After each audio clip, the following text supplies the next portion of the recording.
We are at the State of Beef Conference going on in North Platte, being joined now by Rob Eirch, who is the Beef Quality Assurance Coordinator here in the state of Nebraska. And Rob, as we look at this conference, looking at rebuilding that cow herd, and the bottom line is quality.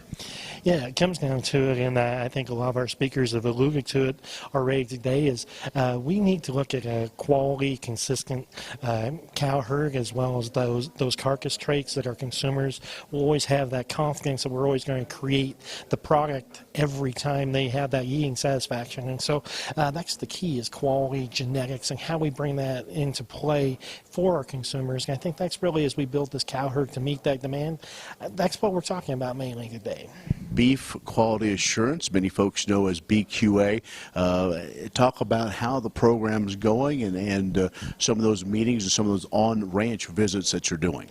Well, we've really pushed to get more and more people involved in being BQA certified across Nebraska. Our feed yards are seeing a push from our packers, really asking them to making sure that they're doing things right. And so with that, we see a lot of our feed yards being involved, but our cow-calf producer, it still starts at that level. Everything we do from that calf, from even conception on, will affect the quality of that product. And so we have to make sure that we continually implement the BQA guidelines throughout all the growth cycles of these calves until we get them on the dinner plate, actually.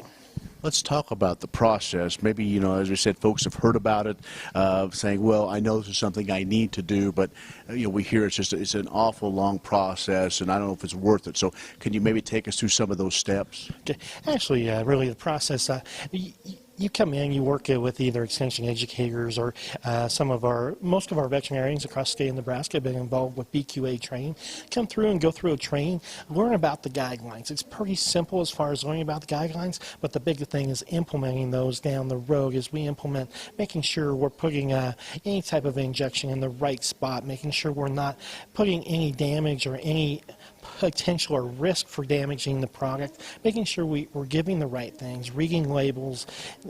It's just a process that we all do it, I believe. We do the right thing. It's just making sure that we're staying up to date on all those things, and working with your local vet is probably the #1 spot to start that. But you can also contact me in our program. The easiest way to find my contact information is bqa.unl.edu, and I will work with you either get you to the training I'm doing, or one of our veterinarians, or even our extension educators. All right, Rob, thanks a lot. Thanks for the update. Thank you.